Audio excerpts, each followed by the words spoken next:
Soul of Christ, sanctify me. Body of Christ, save me. Water from the side of Christ, wash me. Passion of Christ, give me strength. Hear me, Jesus, hide me in thy wounds, that I may never leave thy side. From all the evil that surrounds me, defend me. And when the call of death arrives, bid me come to thee, that I may praise thee with thy saints forever. Hear me, Jesus, hide me in thy wounds, that I may never leave thy side. From all the evil that surrounds me, defend me. And when the call of death arrives, bid me come to thee, that I may praise thee with thy saints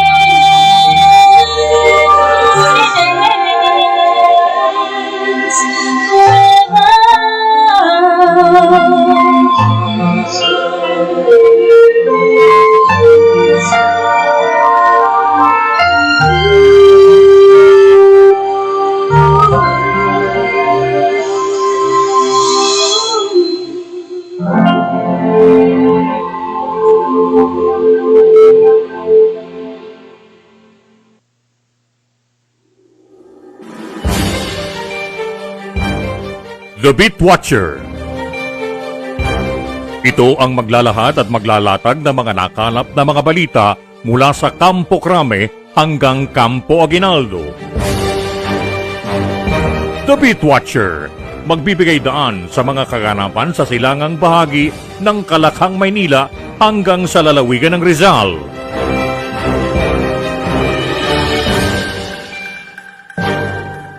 The Beat Watcher.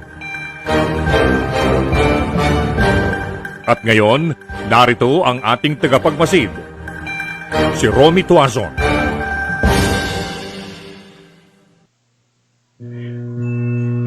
Ayun, ano yung umuugong natin, ha?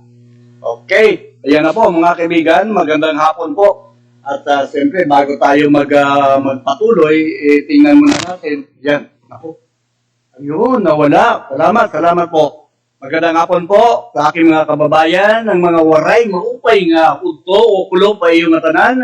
Gabi nagot ito ng mga matiya na. Nako, niya ang Nima na Manila o ato probinsya o yan, paano pa yan? Hasamar. Pero bago yan mga kaibigan, ang pag-usapan natin mamaya ay itong mga kapabayaan o kawalang interes o sabi na natin, ano yun, tawag dun yung kainutilan o may nag-utos.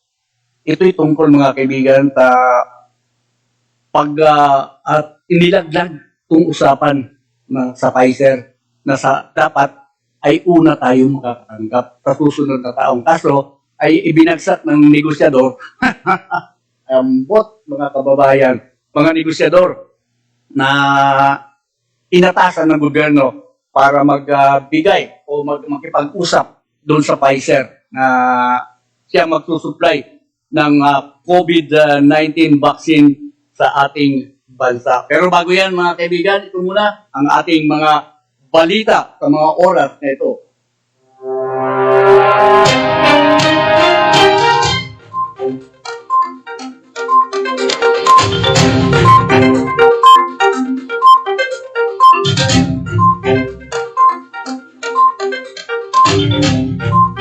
Unahin na po natin ang itong COVID-19 virus na ngayon nga sa araw na ito. Umabot na sa 1,150 ang karagdagang kaso ng coronavirus o COVID-19 na naitala sa Pilipinas ngayong araw. Actually, kahapon pa po ito mga kaibigan, alas 4 at mamayaring alas 4 ng hapon ay magpapalabas ulit ng panibagong datos ang Department of Health. Sa pinakauling datos mula sa Department of Health, pumalo sa 452,988 ang kabuuang COVID-19 cases sa bansa.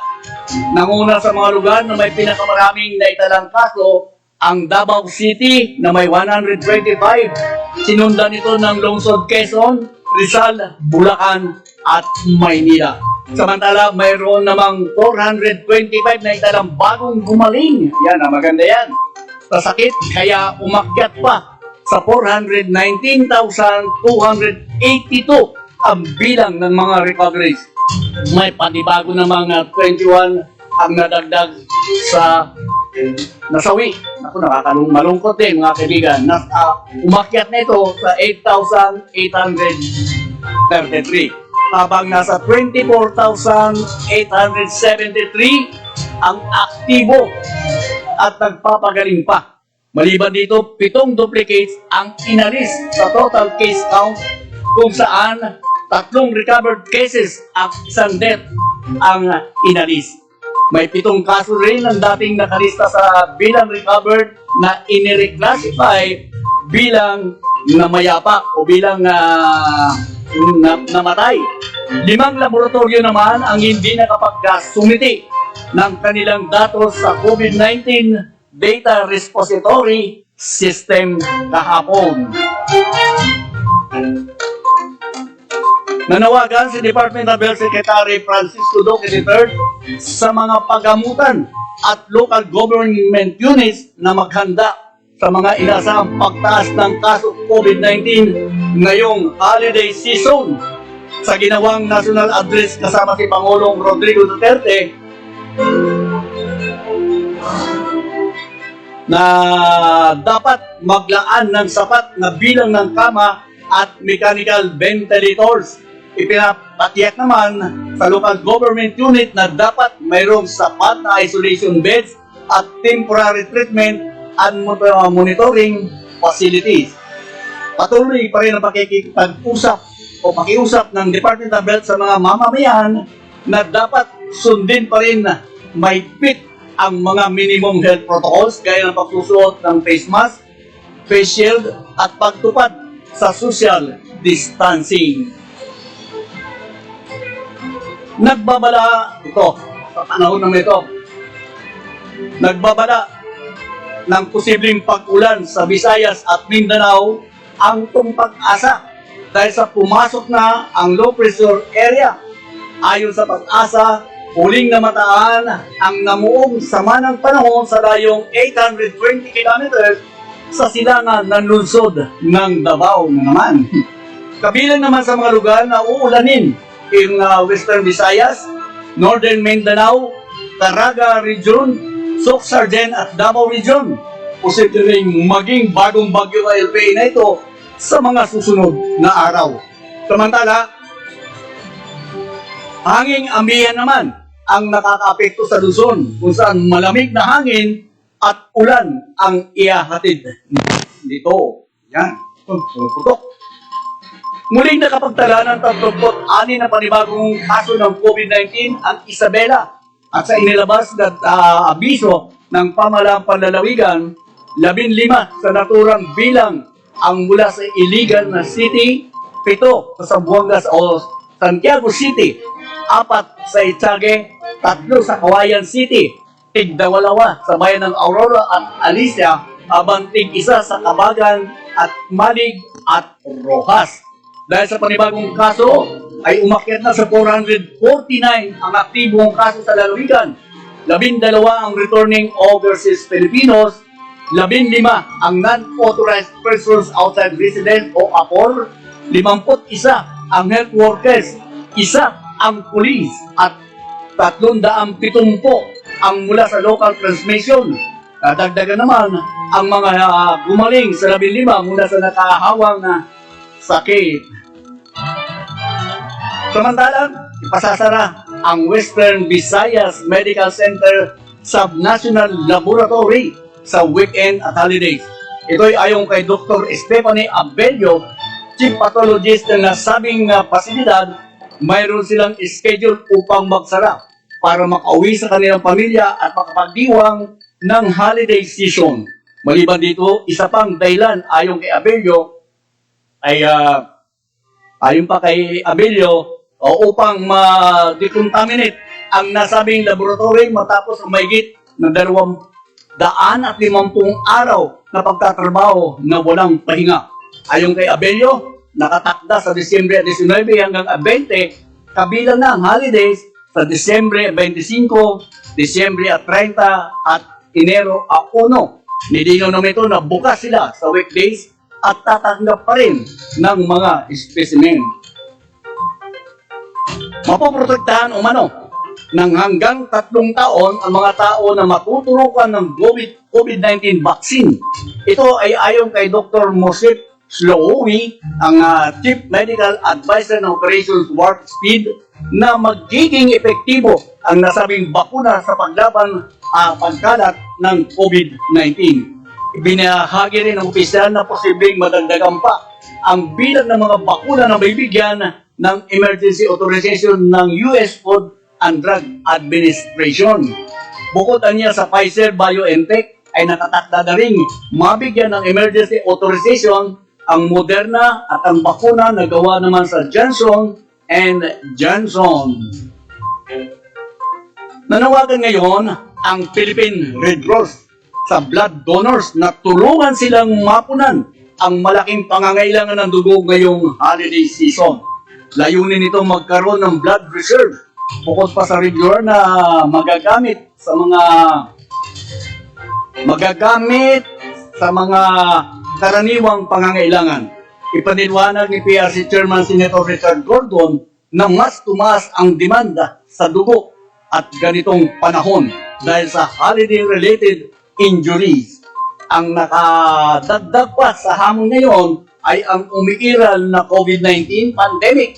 Kaya iba yung pag-iingat ang kailangan para sa mga tauhan ng PRC na maging sa mga blood donors. Tiniyak naman ng opisyal na maingat ang kanilang tauhan, ang mga tauhan, upang matiyak na mapapanatili ang minimum health protocol. Sa iba pang balita, handang magpakulong si Pangulong Rodrigo Duterte matapos ang pahayag ng Prosecutor's Office ng International Crime Court na may basihan na kinukonsinti ng gobyerno ang mga alagad ng batas na patayin ang mga nasasangkot sa illegal na droga. Ito ang naging hamon ng Pangulo sa sinagawang national address niya noong kahapon ng gabi. Hindi rin nakalusot sa puna ng Pangulo si dating Senador Antonio Trillanes matapos na pahayag nito na makukulong na nga ang Pangulo. Magugunitan nagsimula ang ICC sa kanilang preliminary examination matapos na maghain ng communication si Attorney Jude Sabio laban sa Pangulo dahil sa hindi umano makataong kampanya kontra droga. Dagdag pa na ni ICC Prosecutor Pato Bunsoda na kanilang matatapos ang preliminary examination sa unang 6 na buwan sa taong 2021. Sa isa pang balita, binanatan ni Pangulong Rodrigo Duterte ang Toll Regulatory Board. Ito'y dahil umano sa naging aberya sa pagkakamit ng RFID o Radio Frequency ID sa mga sasakyan na nagdulot ng matinding trapiko sa lungsod ng Valenzuela at karatig lugar. Sa kanyang national address nito hapon ng gabi o kagabi, dapat niya pinag-aralang mabuti ng PRB kung epektibo nga ba ang RFID system. Sinabi pa ng Pangulo na ang gobyerno ang masisisi dahil sa kapalpakan nitong PRB. Mayroon naman ng regulator. That's why ang purpose nito ay magkaroon ng regulatory board ang toll. Ang problema, ang regulator ay isa pang bahagi na hindi maganda o ang incompetent, kailangan na payagan ang system ngayon mismo na ito ay magamit na walang trial. Isang linggo ang tinitingnan na masusolve itong nasabing problema. Ang problema ng regulator ay iko-konsidera rin ng Pangulo na palitan ang mga dating military o kapulisan na namumuno sa TRB kapag nagkaroon muli ng kapalpakan sa pag-implementa ng RFID system. Samantala, nakatakda nang bumalik sa kanilang operasyon ang mga bus na may rutang point-to-point sa mga point-to-point na umapila ang mga bus operators sa pamalaan na i-waive ang sinisingil sa kanilang mga fees o kanilang mga bayarin. Ayon sa Provincial Bus Operators Association of the Philippines, malaking tulong sa pagbangon ng mga bus companies to ililibre ng LTFRB ang kanilang supervision fee at ang insurance premium at registration fee ng mga bus na hindi pinayagan makapag-operate. Sinabi ng kanilang executive director na si Alex Yanggi, aabot sa 50 billion hanggang 100 billion ang utang ng mga bus companies. Bunsod ng COVID-19 pandemic, hinihintay pa ng mga operators ang memorandum circular ng LTFRB kung aling ruta ng mga provincial buses ang muli nang bubuksan at sa ilalim sa rapid test ang mga driver ng mga bus. Samantala, pinaghahanda ni Assistant Minority Leader at ACT Teachers Representative Franz Castro ang Department of Education ng malinaw na polisiya at guidelines para sa pilot implementation ng limited face-to-face classes simula sa Enero sa susunod na taon at sa mga low COVID risk areas. Ayon kay Castro, mahalagang paghandaan ang pagbabalik ng face-to-face classes para maiwasan na rin ang pagkakaroon ng COVID-19 outbreak. Dapat na isaalang-alang na niya sa bubuing polisiya at guidelines na mayroong shortage sa mga pasilidad at mga guro. Pati na rin kung kailangan pang mas mababa ang oras at araw ng klase. Dahil voluntaryo naman ang parte ng mga estudyante at magulang ang pagbabalik sa face-to-face classes, sinabi ni Castro na kailangan linawin ng DepEd kung ito ay magiging voluntaryo naman para sa mga guro at school personnel. Mahalaga rin anya sa siguraduhin na mayroon free medical check-up, health screening at mass testing at may pasilidad ang bawat paaralan sa panahon ng health emergencies. Kasabay nito, nanawagan ang kongresista sa agarang pag-aproba sa kanyang inihaing House Bill number 227 na nagre-regulate sa class size kahit walang COVID pandemic. Para kay Castro, mahalaga ang papel na magkakaroon ng standard class size para matiyak ang access ng mga estudyante sa kalidad ng edukasyon.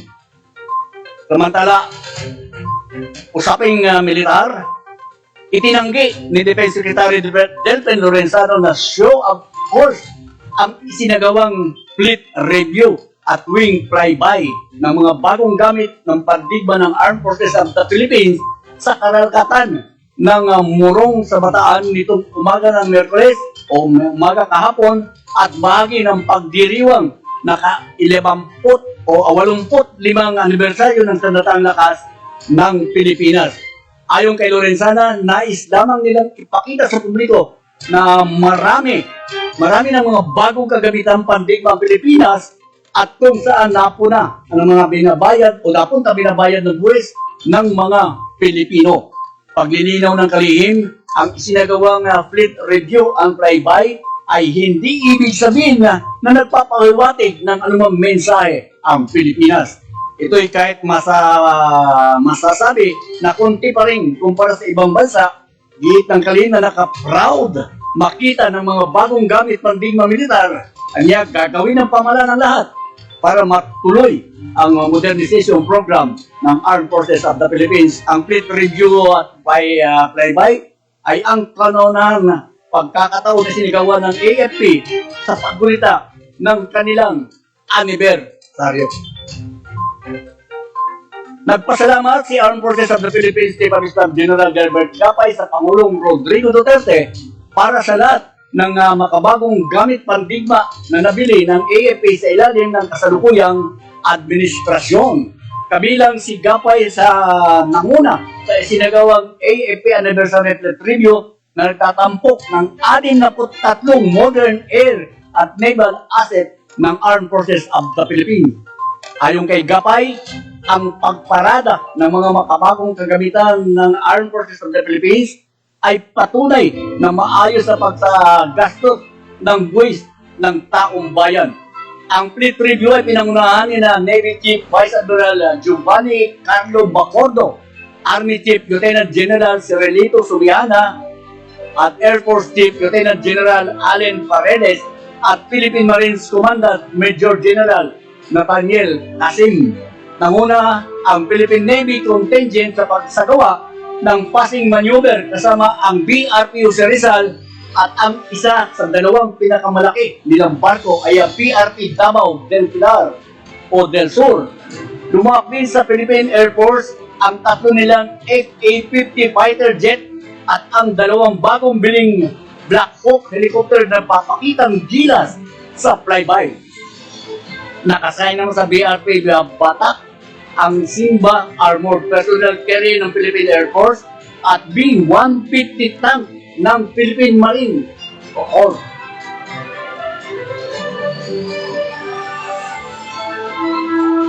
Samantala, naniniwala si Philippine Drug Enforcement Agency Chief Wilkins Villanueva na binibigyan umano ng maling impormasyon ng mga miyembro ng oposisyon ang International Criminal Court kaugnay sa gera kontra droga ng pamahalaan. Political opposition, sabi ni Villanueva, sila ang mga nagbibigay doon. Hindi naman tinukoy ng President kung sino sa mga opposition ang umano'y nagbibigay ng datos sa ICC.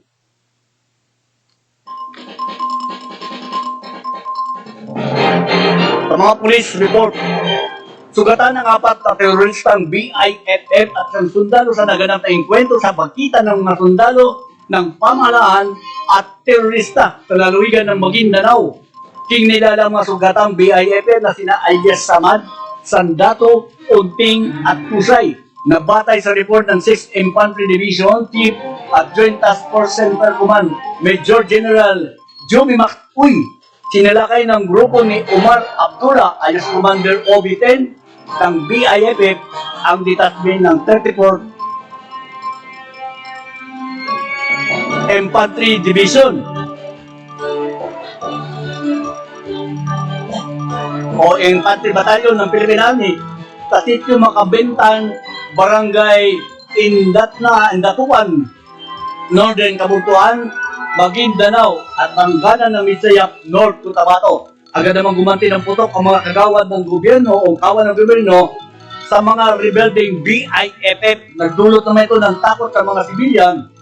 Ang kalating oras sa palitan ng bala ng putok na magkabilang panig hanggang sa umatas ang grupo ni Commander OB-10 nang sila ay paputukan ng mga sundalo. Aabot naman sa 10 milyon ang natangay ng isang suspect investment scam sa barangay Ora, Bantay. Sa panayam kay Jennifer Pascua, isa sa mga biktima ng scam, nakilala umano nito ang scammer sa Facebook hanggang sa pinilit na mag-invest ng pera sa pangakong 18% na interest sa kanyang pera. At kung saan inikayat muna ni Pascua ang mga kamag-anak na mag-invest na rin, pati na ang mga ibang tao sa kanilang barangay na aabot naman sa 10 milyon ang kanilang naibigay na pera. Samantala, nilagdaanan ng AFP at PNP ang isang kasunduan na nagpapalakas ng koordinasyon ng kanilang mga pwersa upang tuluyan ng malansak ang New People's Army, Private Armed Group at iba pang criminal syndicate sa Northern Luzon. ang kasunduan na pinamagatang Joint Campaign Plan na TALMA 2 ay nilagdaan niya AFP Northern Luzon Commander Lieutenant General Arnolfo Marcelo Burgos Jr. at PNP Directorate for Integrated Police Operation for Northern Luzon Commander Major General Ferdinand Taway. Ayon kay General Burgos, layo ng kasunduan na tugunan ang mga operational gaps sa mga pagsasanib na operasyon ng AFP at PNP sa pamagitan ng paglikha ng karagdagang cluster sa Joint Peace and Security Coordinating Committee. Sinabi pa ni General Burgos na ang pagkakaroon ng matibay na samahan ng mga sundalo at PNP ang isa sa mga prioridad ng Northern Luzon Command. Sinabi naman ni Major General Daway na sa pamamagitan ng kasunduan ay isa formal ang kooperasyon ng AFP at PNP hanggang sa mismong mga tauhan nila sa grassroots level. Ayon kay Daway, ito ang sagot ng AFP at PNP sa atas na rin o sa atas ni Pangulong Rodrigo Duterte sa militar at pulis na paigtigin ang kanilang pagtutulungan upang wakasan na ang mahigit 50 taong armadong pakikibaga ng mga terorista sa bansa. At yan po, 1:28 na po ang ating oras mga kaibigan. Yan po ang mga balita. Ngayon naman, punta tayo. Ako, ito, medyo kayo na po ang bahala kung ano ang masasabi nyo dito dahil bibigyan natin, himay-himayin natin itong report na ito na Manoy, kabiguan. Kabiguan ni Department of the Secretary Francisco Duque na makakuha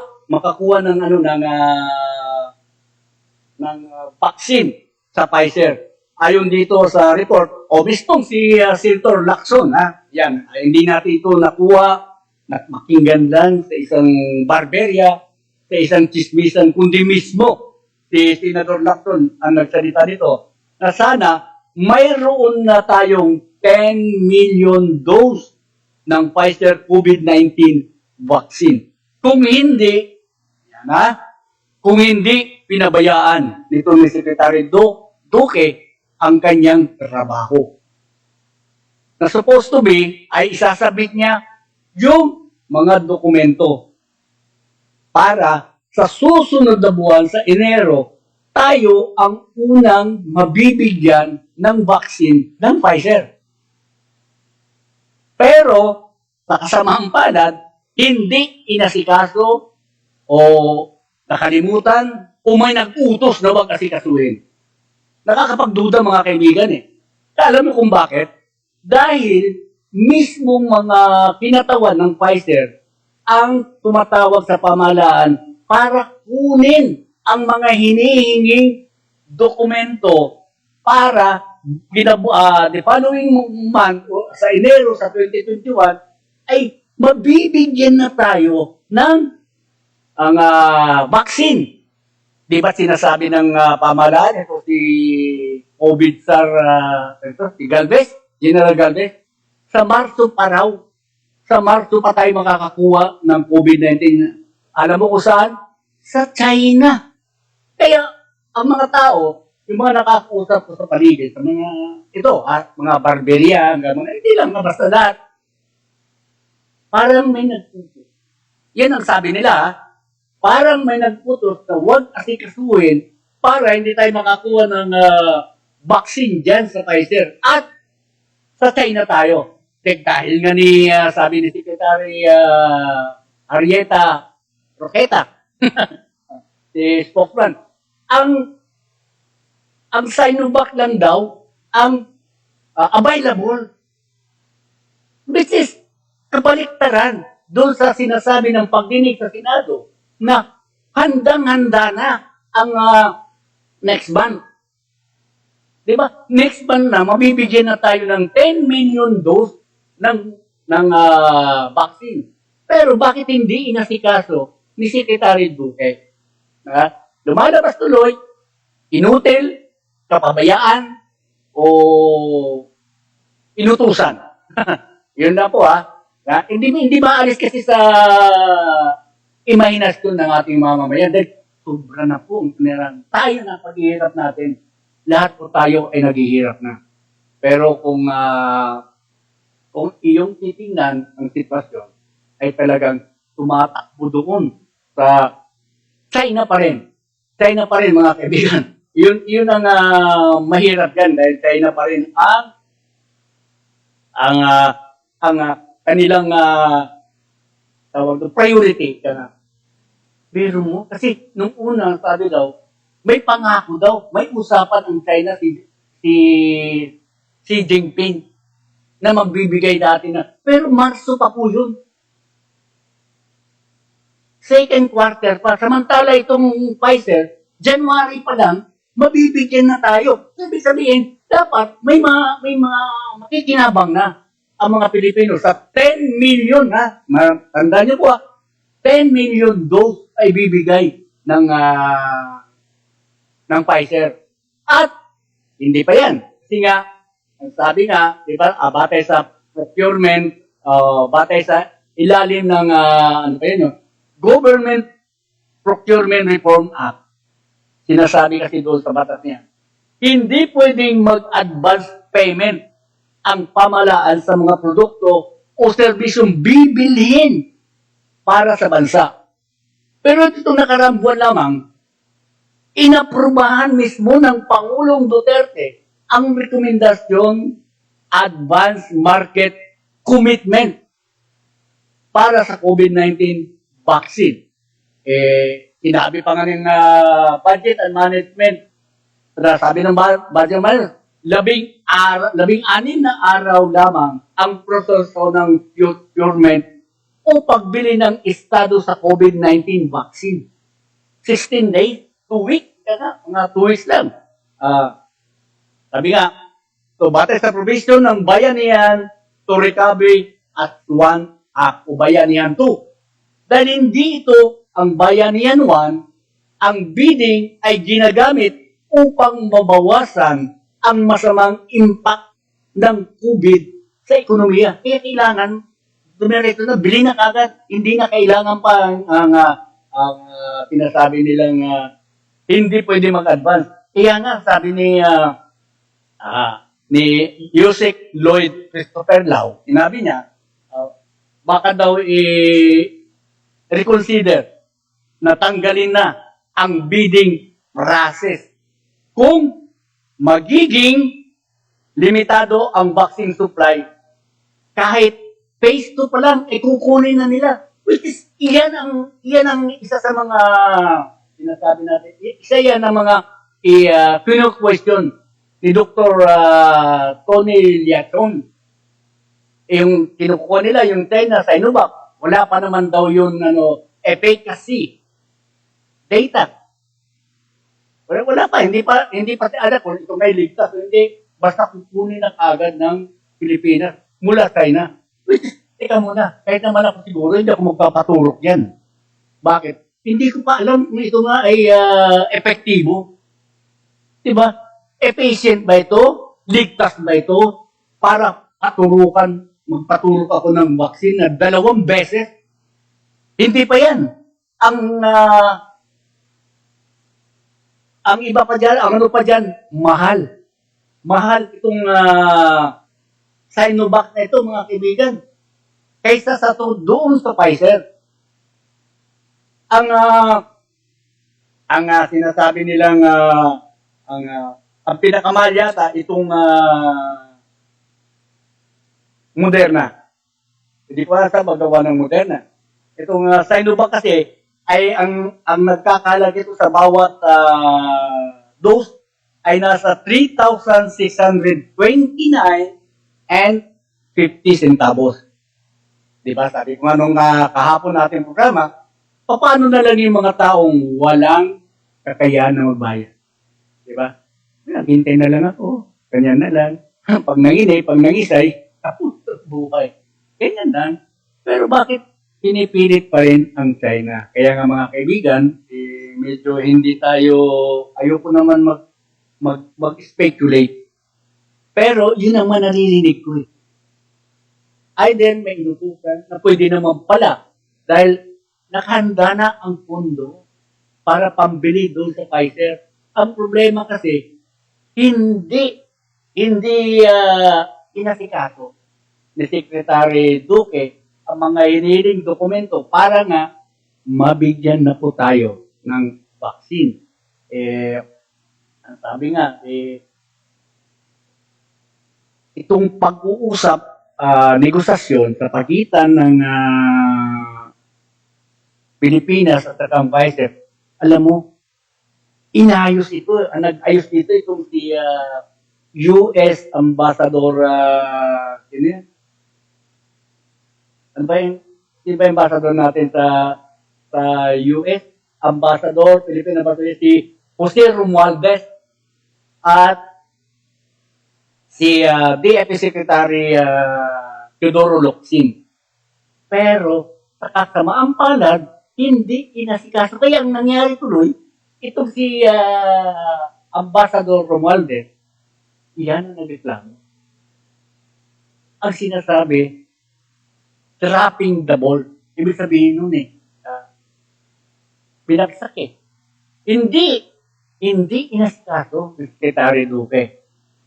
Sa kanya siguro, hindi ko lang alam kung ano ang lumalabas tuloy, nabisto ito dahil na kung hindi nagsalita si Secretary o si Ambassador Romualdez, ay hindi malalaman na wala na pala o wala palang negosasyon dahil sabi ni Secretary Duque sa mga nakarang araw, tuloy pa naman daw ang negosasyon sa pagitan ng Pfizer at ng Pilipinas. Ang kaso nga po, hindi na inasikaso yung mga hinihinging mga dokumento para mabigyan tayo ng vaccine sa susunod na buwan. Dapat tayo nagmamadali na po tayo. Diba? Nabatid pa sa negosasyon, ang negosasyon sa pagitan nitong si US Ambassador US Secretary of State Mike Pompeo at Foreign Affairs Secretary Teodoro Locsin, inayos to ni Romualdez nga, o Romualdez. Alam mo kung kailan to? Noon pa pong July. July pa po ito, nagsimula itong usapan. Inayos na ito ni Ambassador Romualdez para nga tayo una mabigyan. Kasi nga, ang Pfizer ay nagsabi na pinakita na nila na ang kanilang vaccine ay 95% effective. Kaya ito agad. Kaso, ang gobyerno natin, mas gusto nilang piliin ang China. Hindi ba nakakapagtaka yun?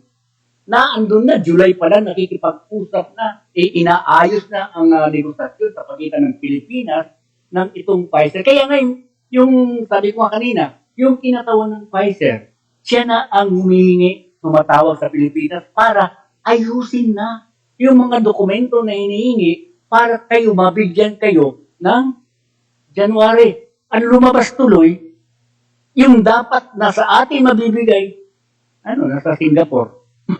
Diba? Ito ba'y, sa tingin ninyo mga kaibigan? Ito ba'y sinadya para mapaburan ang China? Ito ba'y may nag-utos na huwag mo kasi kasuhin para hindi matuloy ang negosasyon na yan? At doon tayo pupunta sa China. Di po ba? Mag-iisip tayo ngayon Di ba sana, kung walang naglalakad na negosyador, o walang inilalakad na isang negosasyon. Yan nga, hindi na si kaso, sabi nga, madidit 10 million napakalaki nun. 10 million, malaki lang, marami yun, 10 million vaccine sa January 21. Ngayon, mauna supposed to be, tayo nga mauuna Kaya lang, ito nga, nilaglag ang negosasyon. Ang nangyari tuloy, ang supposed to be para sa atin, napunta sa Singapore. Diba? Kung hindi lang yan ginawa yon, dapat tayo ang makikinabang dyan. 10 million dose, napakarami yun. Hindi nasikaso ang mga dokumento. Alam mo paano mga dokumento? Ito, Confidentiality Disclosure Agreement. CDA. Napakatutusin hindi naman ganun yata kahirap. Although hindi pa lang yan, pero sa tingin natin, sa tingin ng iba, ng mga kinakakausap, pinagtatanungan ko ng ganito, hindi mo mahirap yan. Ano lang yan eh, kumbaga sa ano, agreement lang yan. Pinirmahan mo, pinirmahan ko. Ito ang ibibigay ko na meron tayo, kaso wala eh. Ano nangyari? Ngayon, pagpupumilit tayo, maghihintay tayo ng vaccine sa Marso pa. Oh, ano na ngayon? Kita mo naman yung kababasa ko lang kanina ng ating mga vaccine. Eh. Padagdag ng padagdag, hindi po bumababa. Hindi bumababa ang mga positibo, yung mga active, andyan pa rin, yung mga namamatay, nasawi, ay para padagdag ng padagdag. Bagamat ang dagdag nila ay nasa 21, ganun minsan single digit lang, pero nakakalungkot dahil namamatay po eh. Hindi natin nabibigyan ng pagkakataon na mabuhay. Kung walang kapabayaan ang gobyerno, nako, malamang. Pero ngayon, alam mo what? Andun pa rin ang pagtitiwala ni Pangulong Duterte kay Duque.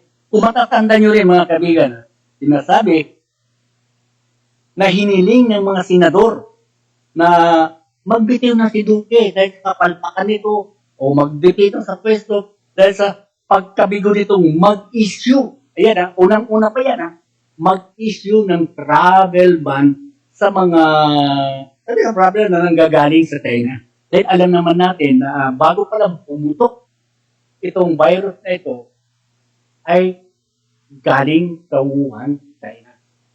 Yung mga tao na galing sa China ay tuloy-tuloy ang paso.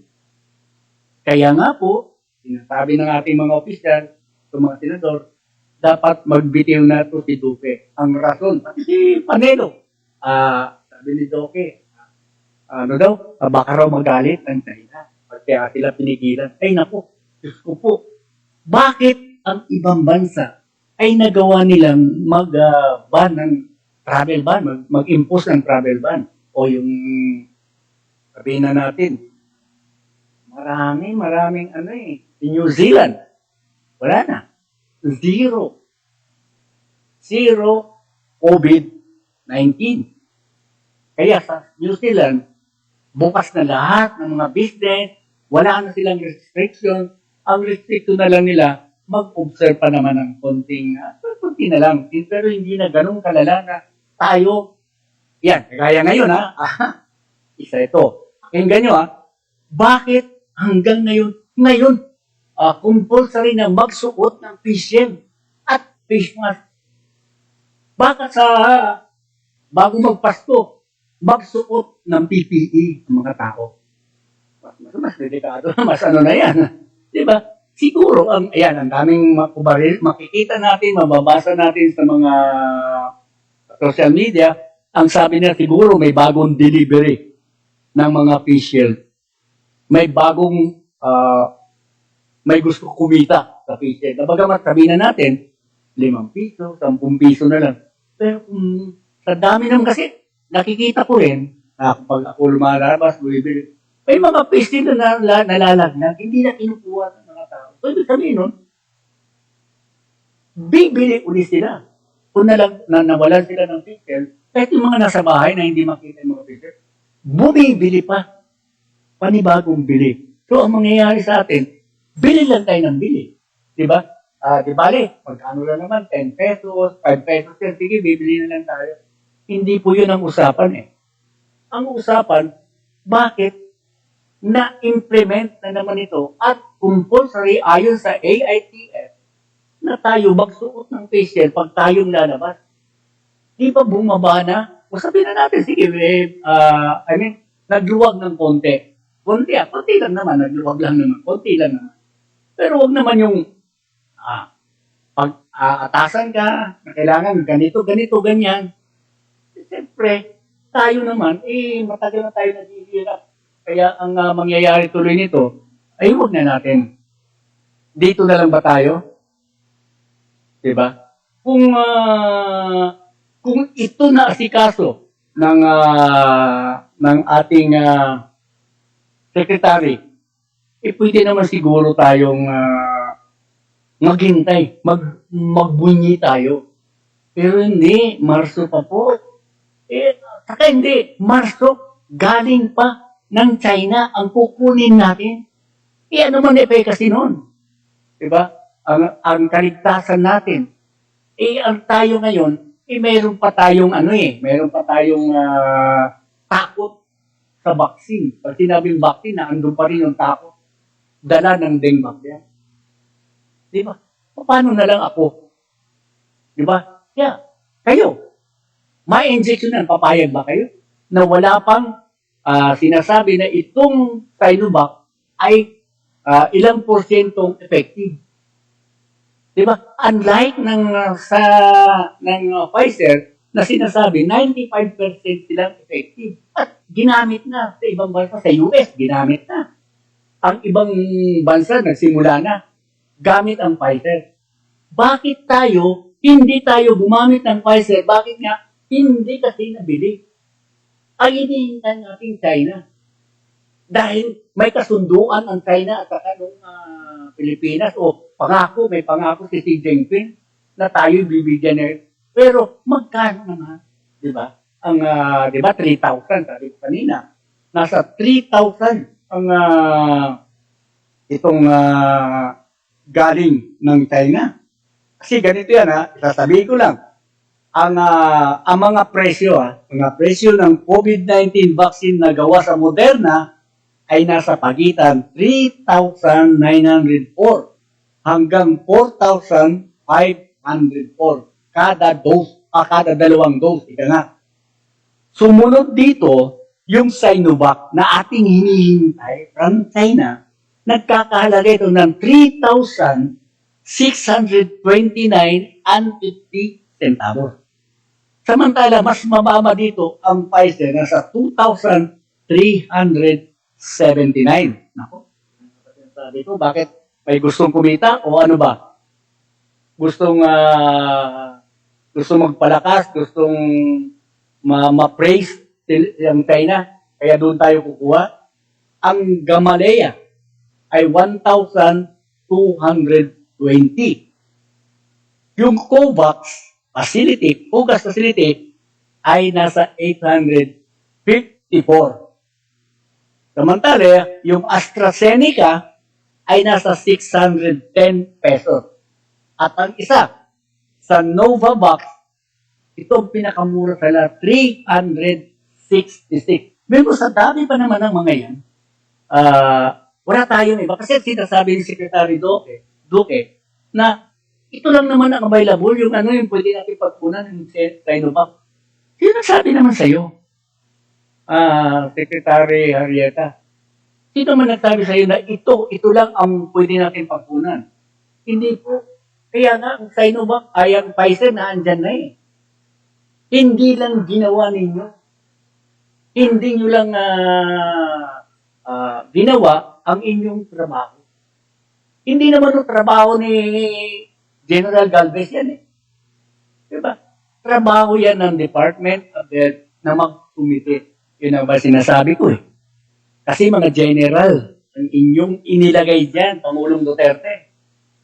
Kung iyan inilagay nyo, ay ito mga dalubhasa o ng mga manggagamot na may karanasan o pinag-aralan yung ganito mga virus o virologist na lang. Kung ito ang nilagay ninyo, malamang, ayos na tayo. Paano sasabihin ni General Galvez? Bili tayo ganito, maka-effective yan. Paano yan nalaman? Narinig lang niya o sinabi sa kanya? Unlike kung yung mga tao na yan, na mga manggagamot, ay pinag-aralan, sila na mismo magtitingin. Hindi na sila kailangan magtanong-tanong sa iba. Ang tatanungin na lang nila kung epektibo ba yan o hindi. Pahingi kami ng data na pagpapatunay na itong vaccine ninyo ay mabisa. Diba? Paano kung hindi ganon ka-epektibo ang vaccine na kukunin natin? Diba? Kaya nga si Dr. Tony Lacton ay hindi maganda na lalong hindi gumanda ang relasyon nila sa pamahalaan. Kasi nasabi mo, kita lang, si Dr. Liatron ay medyo, sabihin na natin, mataas din ang pinag-aralan, hindi siya pumapatol sa ganon. Di ba sinabi ni Roque na maraming business ka ng binura ng Pangulo dahil sa pakikialam mo. Okay, doktor po yun. Nagtatanong siya efficacy ng gaano ka-epektibo, effective ba yan o ligtas ba yan sa Sinovac na yan? Kasi walang data eh. Paano ka kukuha ng isang vaccine na hindi mo naman napapatunayan na epektibo? Ano yan? Kasi ang sinasabi ito, trial eh. Siguro, irarason na. Kaya nga sinasabi trial eh. Diba?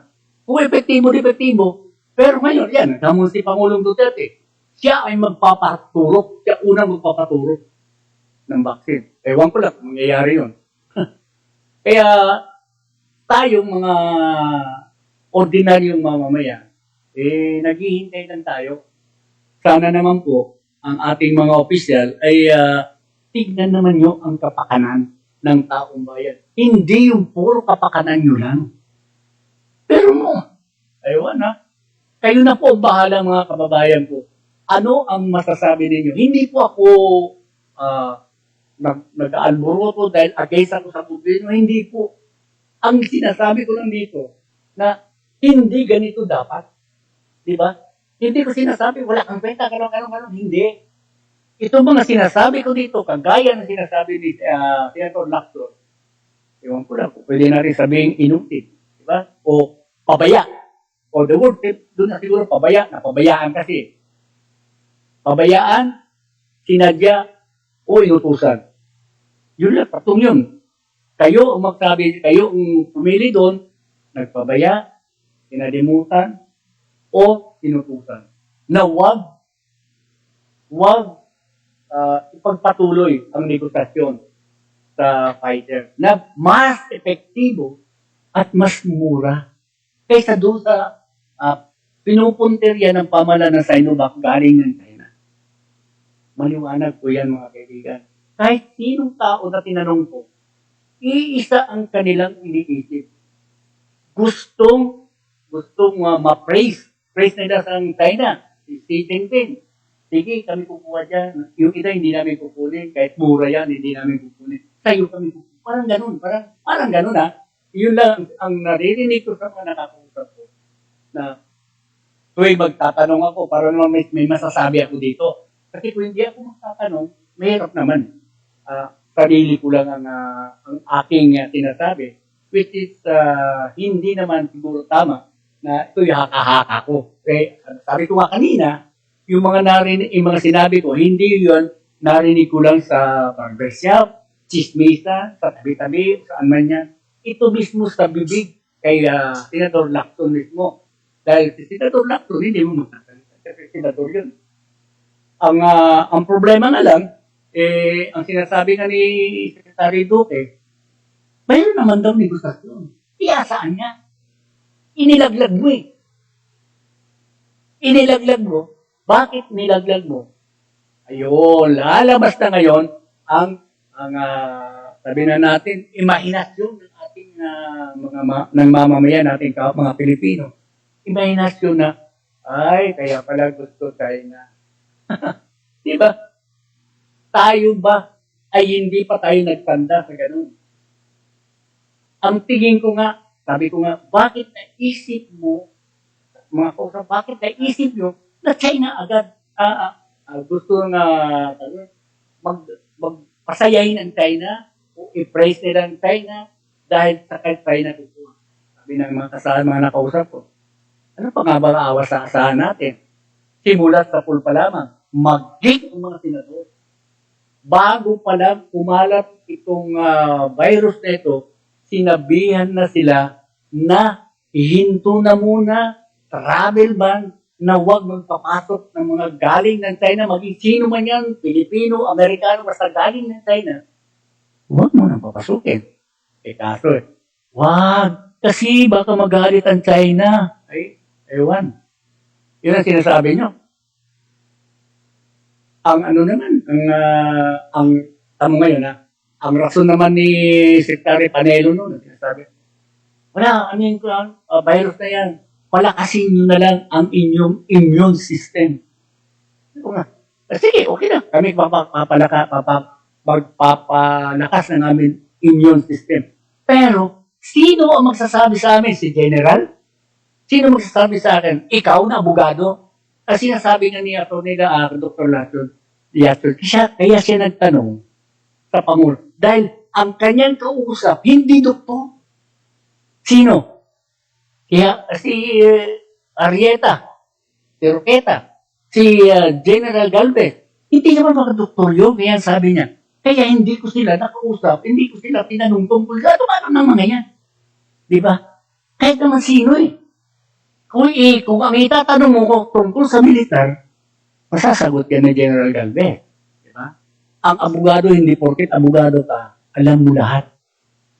Ang nagtatanong sa iyo si Rohano, tawag yun, doktor. Ang nagtatanong sa iyo, tinatanong abogado, ang tinatanong doktor, yung kanyang pinag-aralan. Huwag mo sabihin, abogado ka, lahat yung pinag-aralan mo. Ang pinag-aralan mo, batas. Pero pagdating sa mga ganyan, wag na po tayo magmalaki. Sabihin nyo, ako sekretary dito eh. Ako yung tinalaga ng Pangulo. Di ba? Hindi. Kung alam mo na ikaw, ano bang trabaho na papasukin mo dyan?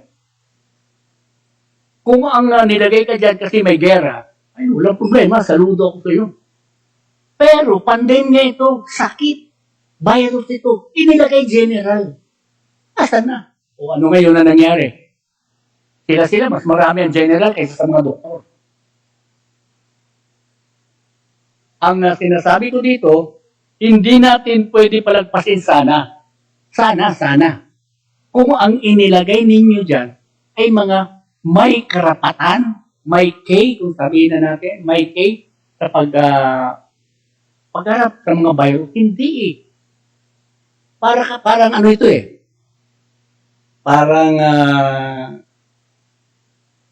nagtatayo ka ng bahay. Diba? Tayo ka ano ka dyan. Pero ang nilagay mo dyan, hindi naman karpintero. Parang ganyan eh. Mayroon kang inaasikaso, mayroon kang gustong ma-achieve, o mayroon kang gustong gawin, pero hindi magawa kasi nga hindi yan tugma doon sa kanyang trabaho. Ang engineer, bago sabihin, nasa ospital, kailangan ng may sakit. Ang titingin doon, nurse o doktor, hindi engineer. Di ba? Ganun eh. Hindi sundalo. Makapakaliwanag po, hindi naman po tayo kahapon lang ipinanganak para hindi natin malaman yung ganitong mga sitwasyon. Ngayon, medyo isang minuto na lang po at malamang na pwede na tayo siguro magpaalam at meron pa sana tayong pag-uusapan kaya lang wala na pong oras. Dahil nga po yung isang pag-uusapan natin ay tungkol sa DepEd. Yung DepEd na sinasabi ni Secretary Briones na mas posible raw na magkaroon ng hawaan kung sa loob ko lang ng bahay. Aray ko. Sa school daw, hindi raw ganun kalala. Ay nako. Ang bahay kasi lahat tayo eh. Magkakamag-anak, isang pamilya yan, alam nilang gagawin nila. Samantala sa school, hindi natin alam yung ibang mga galing sa ibang lugar yan. Hindi naman sa isang lugar lang sila nang galing eh. Iba-ibang bahay yan. Yung kanilang mga magulang, kanilang mga kapatid, galing din sa labas. Tapos magdadala doon sa school, mahawa ngayon ng tao na ang pamilya ay talagang nagpupursige na magkaroon sila ng tawag doon, mga protocol, sundin ang protocol para hindi sila mahawaan ng COVID. Kaya lang pagdating sa school, ganun. Hindi ko kapanipaniwala yung sinasabi ni Secretary Briones. Hindi ko katanggap-tanggap kahit sino ang tanungin nyo na ang bahay ay mas lalo pang magkakaroon ng mga hawaan ang mga tao dahil nga mas marami daw, mas matagal ang oras na nilalagi sa bahay. Hindi po yan katotohanan. Wala akong katotohanan. Kaya mga kaibigan, yan na po. Susunod na po ang kasamang Doyle Castillo, yung ngayon din po. Ngayon na po yung kanyang programa ngayon. So, yan po mga kaibigan. Maraming salamat po sa inyong pagsubaybay. Kasi meron pa tayo bukas para naman tayo magsama-sama uli. At hindi naman tayo makikita-kita bukas kung hindi tayo mag-iwalay ngayon. So, maraming salamat po. God bless po sa ating lahat. Sumainyo ang inyong tagapagmatsyag at tagapagmasid, The Beat Watcher, sa pamamagitan ng Broad Streamcast Communicators. Maraming salamat po.